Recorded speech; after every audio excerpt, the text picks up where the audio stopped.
igapatuman na ang 23 million pesos nga redevelopment project sa Iloilo Sports Complex bilang kabahin sang tikang sang probinsya agud mapauswag pa ang mga pasilidad sa Iloilo Province para sa sports. Mayara sang 5 ka mayor nga proyekto nga pagatukuron lakip na diri ang pagbutang sang atop sa tennis court nga nagabalor 9.3 million pesos. Construction sang administration building nga nagabalor 7.6 million pesos. Pagbakal kag pag-install sang generator set mayara sang balor nga 5 million pesos.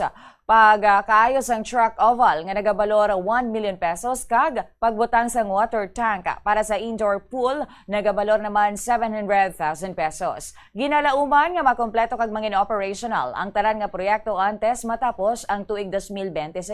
Sino kay Dr. Maria Jane Fundal, ang head sang Iloilo Sports Development and Management Office, ang mga proyekto isa kahandom nga subong nahimo na nga realidad pinaagi sa padayon nga suporta ni Iloilo Governor Arthur Jr. Sino pa sa iya ang redevelopment sa Iloilo Sports Complex, ginalantaw nga isa ka importante nga tikang sa pagpauswag sa sports infrastructure sa probinsya kung sa diin magabenepisyo ang mga atleta kag sports enthusiasts para sa masunod nga mga tinuig.